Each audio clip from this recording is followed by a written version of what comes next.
Hello friends, welcome to lucky lotus. మొన్ననే నేను మా ఫ్రెండ్స్ కలిసి కల్కి 2898 AD మూవీకి వెళ్ళాం. సినిమా ఎలా ఉందో మీ అందరితో చెప్దామని అనిపించింది, అందుకే ఈ క్విక్ షాట్. అది 3 hours మూవీ. జానరా అయితే కొంచెం యునిక్ గానే ఉందని చెప్పాలి. అంటే మిథాలజీ తోటి సైఫై మిక్స్ చేశారు.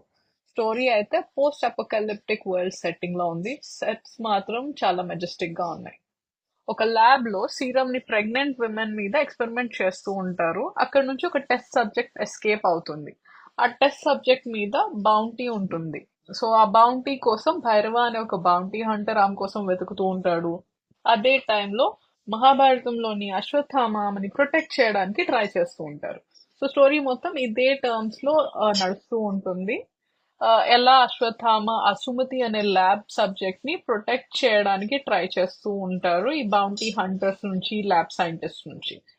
ఫస్ట్ హాఫ్ అయితే మాత్రం కొంచెం డ్రాగ్ చేసినట్టు అనిపించింది. స్టోరీలో ఇన్కన్సిస్టెన్సీస్ ఉన్నాయి అక్కడ ఇక్కడ. మేబీ అవి సీక్వెల్ లో ఫిక్స్ చేస్తారేమో అని అనుకుంటున్నాను. మన సెకండ్ హాఫ్ అయితే మాత్రం సూపర్ గా ఉంది. Visual effects అదరగొట్టారు. It is a master piece. Ashwatthama character లో ఉన్న Amitabh గారితోటి Bhairava, I mean Prabhas fight sequences అయితే మాత్రం mind blowing. Deepika as Sumathi shines on screen as beautiful as always. Director Nag Ashwin గారు తన విజన్ ని ఎఫర్ట్లెస్ గా మూవీలోకి ట్రాన్స్లేట్ చేయగలిగారు. ప్రతి సీన్ చాలా జాగ్రత్తగా క్రాఫ్ట్ చేసినట్టు కనిపిస్తూ ఉంటుంది. 3 hours మూవీలో చాలా క్యామియో రోల్స్ ఉన్నాయి. మృణాల్ ఠాకూర్, విజయ్ దేవరకొండ, రాజమౌళి, బ్రహ్మానందం, రామ్ గోపాల్ వర్మ, శోభన గారు, ఇంకా చాలా మంది ఉన్నారు. కమల్ హాసన్ గారి రోల్ అయితే ఇంకా స్టోరీ లైన్ అంతగా నాకు క్లియర్ గా అనిపించలేదు. బట్ క్లిఫ్ హ్యాంగర్ దగ్గర వదిలేశారు. ఐ మీన్ పార్ట్ 2 కోసం అయితే నేను వెయిట్ చేస్తున్నాను.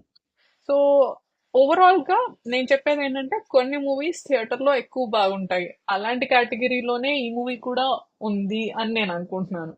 కుదిరితే థియేటర్ లో చూడండి. Okay, bye.